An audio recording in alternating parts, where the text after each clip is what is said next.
apocalyptic genre. It's traditionally credited to the all-star biblical figure Enoch. Yes, the very one who was Methuselah's dad and Noah's great-grandpa. Talk about a family tree with deep roots. But what's inside this ancient manuscript? It's like the ultimate supernatural expose. If you've ever lain awake at night pondering where demons and those mysterious Nephilim characters originated, one Enoch has some answers that could turn your nightmares into, well, slightly less scary nightmares. Then there's the scoop on why some angels got the boot from heaven. It's like a divine reality show where not everyone gets a halo at the end. And if you're into biblical blockbusters, the Book of Enoch dives into the backstory of the Genesis flood. Spoiler alert, it's not just about a big boat and a lot of rain. It's more like a cosmic cleanup operation with immoral overtones. But wait, there's more. The book also features a sneak peek into the future with a 1,000-year reign of the Messiah. It's a long-term forecast that makes your weather app look downright short-sighted. In short, one Enoch is a mix of ancient wisdom, celestial secrets, and divine drama, all rolled into one. It's the kind of read that makes you wonder if the ancients had their own version of a blockbuster movie script stashed away in the scrolls. Think of a time when the Enochian material was the equivalent of a bestseller, outshining even the likes of Ruth and First Chronicles in the Hebrew Bible. This was during the bustling Second Temple period around the time of the Maccabean Revolt and the Hasmonean dynasty. It's like finding out that a deep cut from a classic album was actually a chart topper in its day. This should tip us off to how big a deal these writings were for many folks in Judea. But let's not get ahead of ourselves. First, you need the lowdown on Enoch. Enoch was basically the biblical equivalent of your great-great-great-great-great-great-grandpa, being the seventh in line from Adam. He had a pretty impressive run, clocking in at 365 years, and then, plot twist, he was whisked away by God, as per Genesis. This was just a few curtain calls before the Great Flood, God's drastic measure against humanity's naughtiness. Now here's where it gets a bit sci-fi. Imagine divine beings coming down to Earth, getting starry-eyed over mortal women, and resulting in a bunch of giant offspring. It's like a crossover episode featuring characters like Hercules and Gilgamesh. The Genesis narrative, however, is a bit stingy on details about these larger-than-life figures and their divine dads. Flood myths are like the ancient world's version of a viral trend, popping up in cultures far and wide. Enter the Enochian texts, adding layers and intrigue to this familiar plot. In these writings, Enoch, a sort of ancient VIP, gives us the inside scoop on what led to the big flood, and even teases about the world's grand finale under a messianic ruler. The guy had a few heavenly encounters, which makes him quite the enigmatic figure. So in the grand tapestry of ancient tales,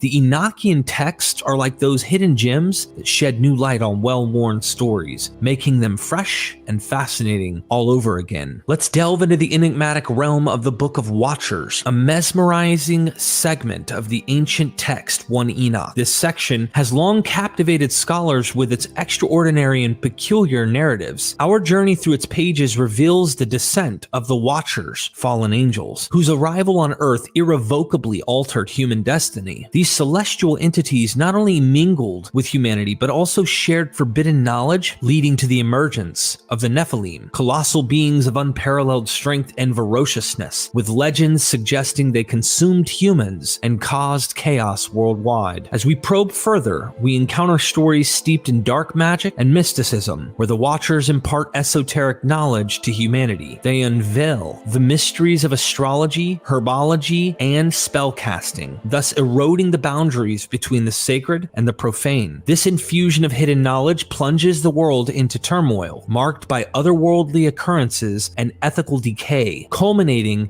in a scenario ripe for divine judgment and visions of apocalypse. Our documentary navigates these remarkable aspects within the Book of Watchers: the descent of angels, the birth of giants, the dissemination of arcane knowledge, and the ensuing heavenly judgment. This ancient narrative provides a fascinating glimpse into early Judaic cosmology, angelology, and the foundations of apocalyptic literature. It invites audiences to reflect on the profound influence these mythological stories have on our perception of the divine, the monstrous, and the very nature of human curiosity and exploration. Enoch's mythical roots.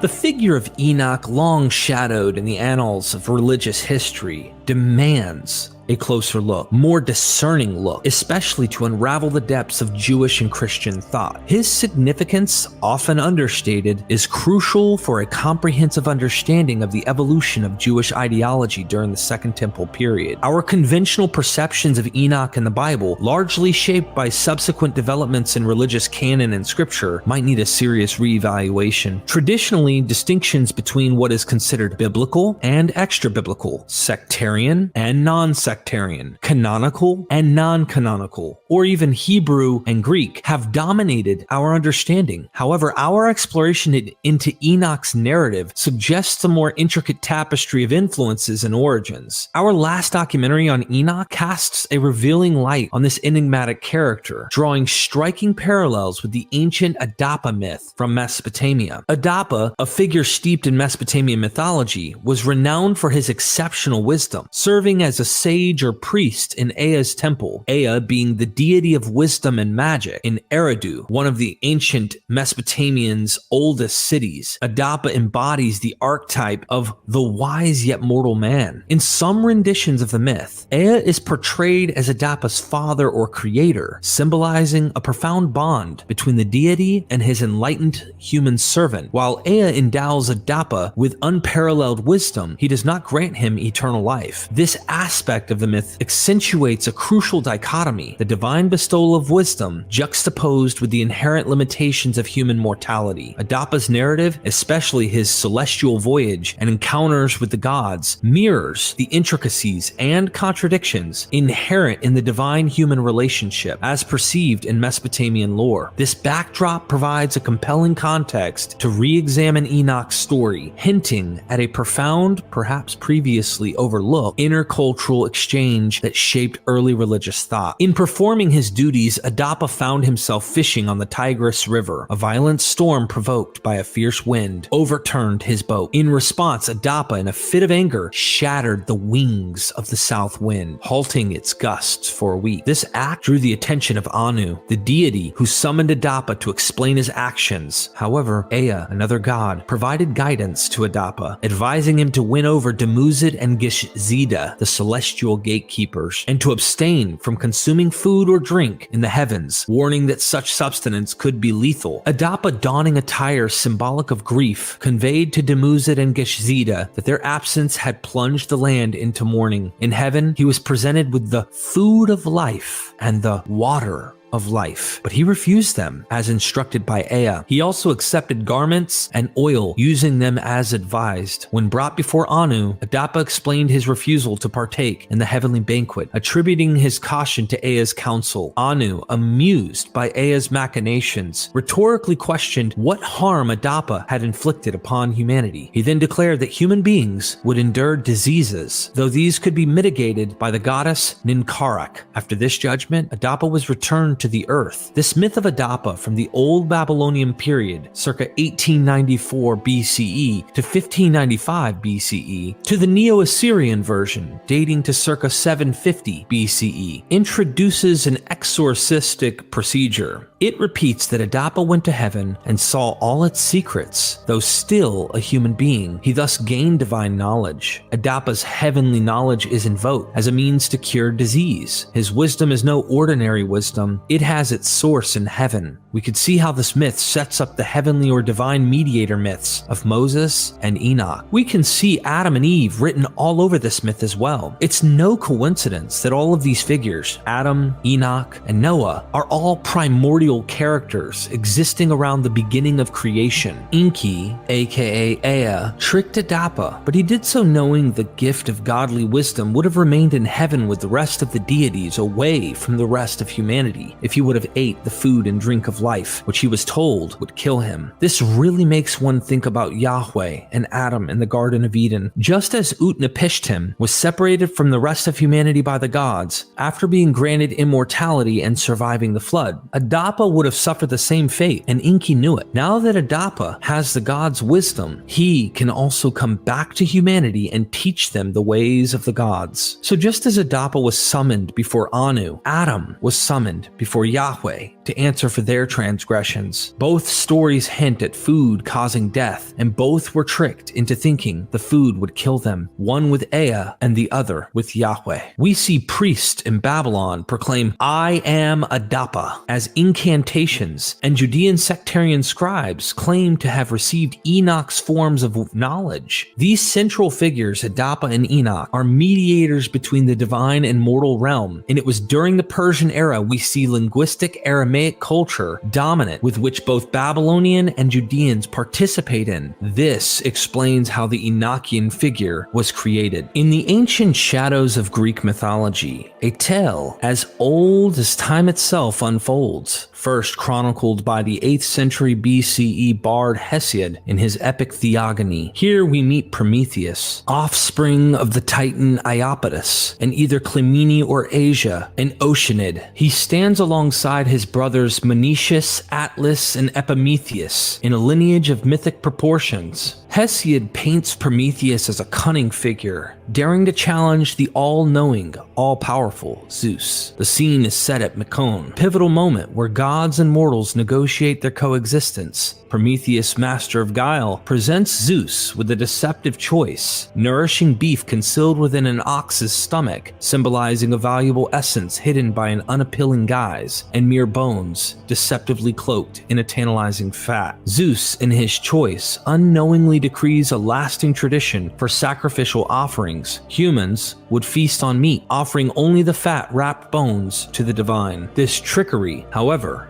incurs Zeus's wrath, leading him to conceal the secret of fire from mankind. In a daring act of defiance, Prometheus reclaims this elemental power, entrapping it within a fennel stalk to illuminate humanity once more. This rebellion ignites further fury in Zeus, who introduces a beguiling, shy maiden crafted from clay by Hephaestus and adorned by Athena into the world of men. This maiden, Pandora, though unnamed by Hesiod, becomes the progenitor of a lineage that brings both delight and despair to mortal men. For his transgressions, Prometheus endures a punishment of eternal torment. Bound in chains, his immortal liver consumed daily by a Zeus-sent eagle, only to regenerate each night. It is not until the hero Heracles, sanctioned by Zeus, intervenes, slaying the eagle and liberating Prometheus from his perpetual agony, that this chapter of mythic history finds its closure. In the Greek myth retold by Hesiod in Works and Days, the story of Prometheus and the stolen fire gets even more interesting. Zeus is really upset with Prometheus for tricking him, so he decides to hide not just fire, but also the basic things people need to live. Hesiod suggests that if Prometheus hadn't made Zeus mad, life would have been super easy for humans, with plenty of food and no need to work hard. We can see Adam written all over this. In this version of the story, we also learn more about the first woman, made by the god Hephaestus from earth and water. Her name is Pandora, which means all gifts. Zeus gets a bunch of other gods and goddesses like Athena, Aphrodite, and Hermes to help make Pandora special. But here's the catch. After Prometheus steals fire, Zeus sends Pandora to humans as a kind of punishment. Prometheus's brother, Epimetheus, ignores a warning and accepts Pandora. She comes with a jar, and when she opens it, all sorts of bad stuff like sorrow and diseases come out. Pandora quickly closes the jar, but it's too late to stop these things from spreading. The only thing left inside the jar is hope, because Zeus told Pandora to close it before hope could escape. This part of the story shows that even when things are tough, there's always a little bit of hope left. Pandora can be compared to Eve in Genesis, and you could see the punishment of diseases leading to death in this, as well as the earlier Adapa myth, where Anu curses mankind with diseases. In the Prometheus myth, there was a heavenly war between the Greek gods and their parents, Titans. Prometheus, a Titan himself, uniquely managed to steer clear of the direct and cosmic clash between Zeus and the Olympians and Kronos with the other Titans. This battle, known as the Titanomachy, was a defining moment in Greek mythology, marking the struggle for supremacy between the old and new gods. Prometheus's decision to avoid involvement in this epic conflict sets him apart from his fellow Titans and played a crucial role in shaping his own legendary narrative within Greek mythology. In addition to giving humanity fire, Prometheus claims to have taught them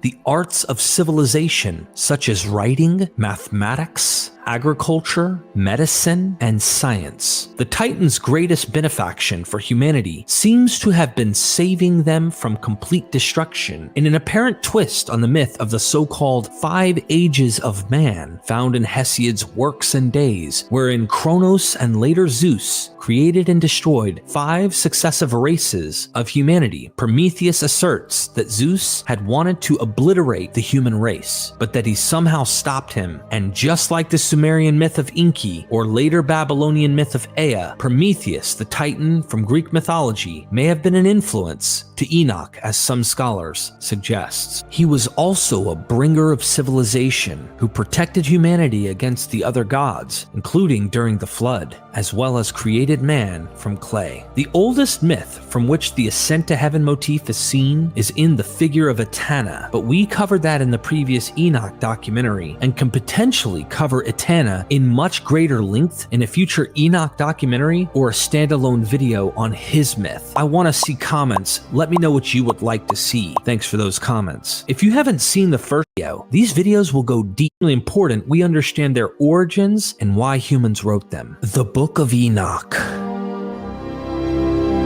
The Book of Enoch, also known as 1 Enoch, is an ancient text rooted in Jewish apocalyptic literature, traditionally attributed to the biblical figure Enoch, the great-great-grandfather of Noah. Though scholars have long realized Enoch never wrote it, because Enoch didn't exist. This work delves into the origins of demons and the Nephilim, the reasons behind the fall of certain angels, the moral justification for the Genesis flood, and prophecies about the Messiah's 1,000-year reign. Alongside 1 Enoch, 2 other texts, 2 Enoch and 3 Enoch, are also ascribed to Enoch, though none are widely recognized as canonical in most Jewish or Christian denominations. Scholarly estimates place the oldest sections of 1 Enoch, particularly the Book of the Watchers, around 300 to 200 BCE, with the more recent parts, like the Book of Parables, dating to approximately 100 BCE. The original language of the text is believed to be either Aramaic or Hebrew, common languages for Jewish writings of the time. Ephraim Isaac, a notable scholar in this field, suggests that similar to the Book of Daniel, 1 Enoch might have been composed in both Aramaic and Hebrew. However, no complete Hebrew versions have survived. The existence of various Aramaic fragments among the Dead Sea Scrolls, as well as portions in Koine Greek and Latin, demonstrate the text's historical presence among Jews and early Christians in the Near East. Additionally, the book was referenced by some authors in the 1st and 2nd centuries, including in the Testament of the 12 Patriarchs. Its influence extends to the New Testament, where a brief excerpt from 1 Enoch 1:9 is cited in the Epistle of Jude. This particular passage, attributed to Enoch, the 7th from Adam, 1 Enoch 60 verse 8, is actually a midrash or interpretive commentary on Deuteronomy 33:2. Copies of the text's earlier sections were found among the Dead Sea Scrolls. Today, the complete Book of Enoch survives only in a translation into Ge'ez, an ancient Ethiopian language. It is recognized as canonical by the Ethiopian Jewish community, known as Beta Israel, and the Ethiopian Orthodox Tewahedo Church, while other Jewish and Christian groups generally do not consider it canonical or divinely inspired. They often acknowledge its historical and theological significance. Okay, so you know the Dogon, right? The Dogon tribe said they met aliens, right? Alien contact, African tribe shocking story in the stars, ancient aliens, Dogon secret origin. So my thing is, what if the Dogon, right, the serious mystery, Now we know who Sirius is, right? Let's see.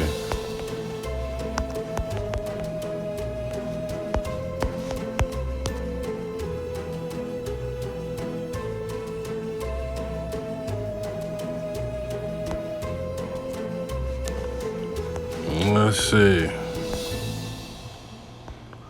Who is Sirius?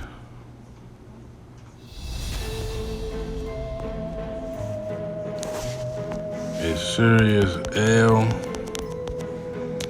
But my thing is, maybe it wasn't aliens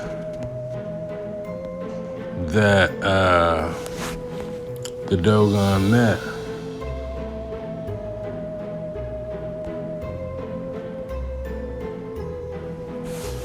Yeah, we gotta figure that out. But you know, they say the fallen angels gave man technology, right?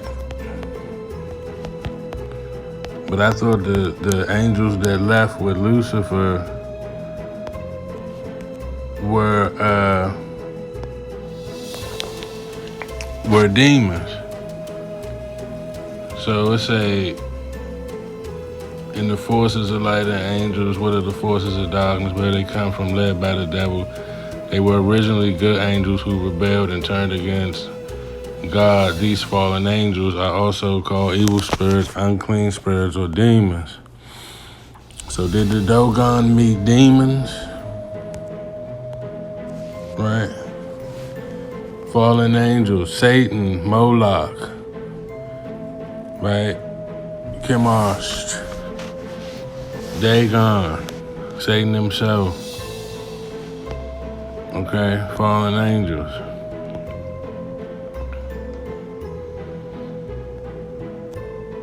Pseudo-photographic. Quote the book of Enoch. Okay, the Nephilim. We got Lucifer, companions of Muhammad. Evidence for the belief in fallen angels amongst Muslims can be traced back to reports attributed to some of the companions of Muhammad. Okay? You got the 66.6 talking about fallen angel demons. Okay? We're talking about jinn. Alright, so you see everybody on the list. Christianity, we know. Fallen angel. The angels become demons, right? So every time they talking about fallen angels, understand the angels become demons. Right? So did the Dogon meet, demons? And see, that's why it's called necromancy, because we venerate the dead, right? We like to summon the dead. Those supposed practice of communicating with the dead, especially in order to predict the future. Alchemy, necromancy, and other magical practices. Sorcery or black magic, right? Witchcraft, wizardry, the occult, occultism, enchantment, divination, demonology, voodooism, hoodoo. Let me get that out your way. Witchery, witchcraft. Let's take a flick it up. Don't pick it up. Flick it up. You pick it up. You understand what I'm saying? Spiritualism, witchery, theurgy. Right? Let's take it deeper. Okay.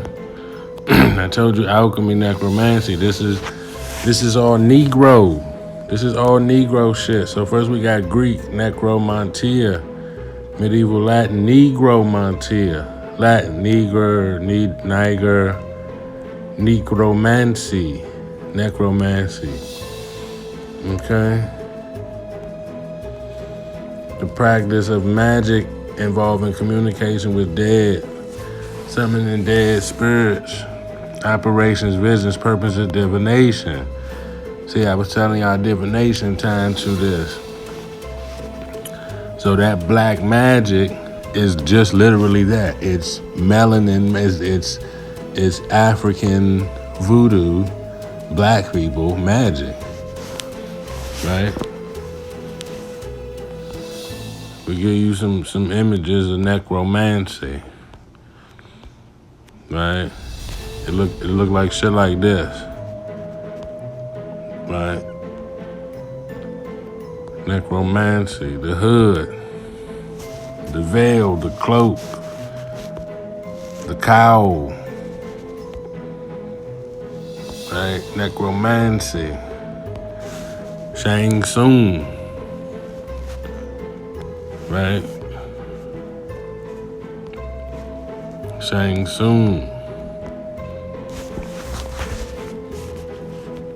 Right, we see a lot of you see the images kind of tell the tale of what time it is. You know what I mean? Like the picture don't lie. You know. You get books looking like that, you know, it's when this type shit come out. Necromancy, right? Okay, we talked about the order of the 9 angles. We talked about demon sigils. You see the hand, you see the star. You see the one in the bottom left with the man in the Baphomet, the goat. Okay, you see the last one at the bottom right. Right, know your demons, know your necromancy symbols. You see the square and compass. You see the eye Horus. You see the cross with the snake. You see the 2-sided axe of Shango. Okay, you see the caduceus on each side. You see the chakra. You see the barbarian Catholic Holy Trinity. You see the Rosicrucian rose. You see the Maltese cross. You see the chalice. Okay, you see the pentagram. You see the all-seeing eye. You see the Soviet Union. You see the staircase. Like, know what you looking at. Know what you looking at. This is your 369. This is your 369. I broke that down. This is your 369. You get into summoning. Okay, you see the triple moon goddess, Wicca. Right, we talking sigils. I told y'all about demon sigils. Right? Never born necromancy. So this is necromancy, family. This is necromancy. Okay, you getting a peek behind the curtain. Right? This is necromancy. All that goat talk. Okay? So, you know, when you talk about black man, I'm gonna give you a couple more images. So you don't think it's just the top. Right? See the little black girl in this one. I wonder why. Right? Necromancy, the art of controlling demons. Right? This is West African shit. This is voodoo. Right? So you talking about magic. Let me show you some images of black magic. Okay, same images. Black magic and witchcraft, same images. Okay, don't be fooled.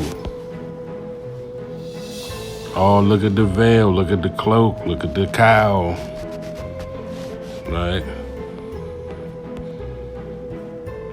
See, you get into black magic, it's all the same shit. You know what I mean? You getting into voodoo black magic. Now, the point of all this is the left-hand path.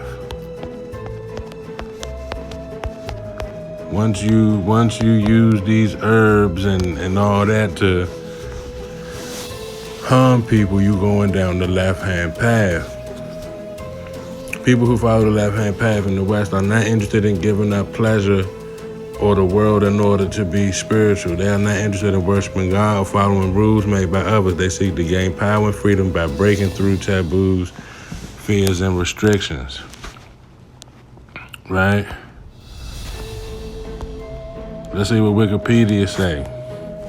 The left-hand path are two opposing approaches to magic. The terminology used in groups involved in occult and ceremonial magic. Definition of the left-hand path is equated to malicious black magic, while the right path is equated to benevolent white magic. Other occultist criticism definition believe the left-right dichotomy, whatever, refers merely to the different kinds of working and does not necessarily connote bad or good, right? But when I type in left-hand path, look who come up. This is your left-hand path, right? The figure Baphomet as depicted as whoever has been adopted by some symbol of left-hand path beliefs, right? This is your transgender goat, right? This is Muhammad. Why it just couldn't be Muhammad? Notice he always sitting yoga style, right? Right-hand path believe in such as karma, the occult. They're talking about Abrahamic.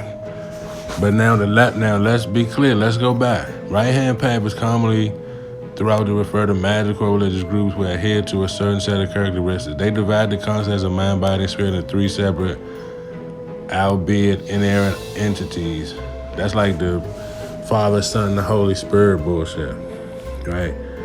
They adhere to a specific moral code and belief in some form of judgment, such as karma or the threefold law. The occultist Dion Fortune considered Abrahamic religions to be right-hand path, right? So you still doing magic, you just doing magic to heal. You still doing voodoo, but you doing voodoo to heal. This is right-hand path. Let's look what left-hand path say, right? The often rejected societal convention and the status quo who suggested and researched spiritual freedom. Left-hand path embrace magical techniques that would be taboo, using sex magic or embracing satanic imagery. Okay, let's dogma and anarchy, right? They often embrace sexuality and incorporate it into magical ritual, right? Now, look who name come up. We on left-hand path. Man, see, right-hand path was shortened to the point. It wasn't a long drawn out. Left-hand path. Look who name came up. Okay? Sexual intercourse. You think they talking heterosexual sexual intercourse? No. This is your left-hand path. This is your left-hand path. I want everybody to stand up. Everybody that's saying hail Satan and praise Satan, stand up. Stand up. This is your word on your left-hand path, right? You want to do with that will, right? That ain't the only word that's gonna come up. You know what else on this list, right? Child, yeah, right? Left-hand path. Look what's right underneath of it. Malicious magical rites. Right? Yeah, your Theosophical Society is black magic. Right? This is coming from India. And look how I say the left-hand path or a black brother. A black brother. Right, they talking holy guardian angels, Gabriel, right? A blasphemy against Babylon.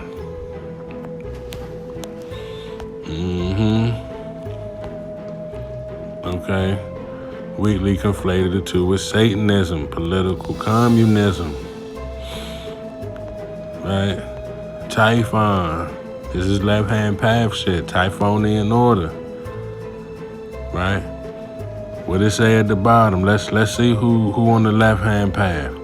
Left-hand paths includes the cult of Set, like Seti, Set, the Yazidi, the assassins. I told y'all about the order of assassins. Y'all think I be talking crazy. I told you about the order of assassins. The Neoplatonists, I don't know who that is, the Hellfire Club, the Bolsheviks, and the heretic Sufi, Zoroastrian, and some Christian and Islam splinter sects. Okay, left-hand path.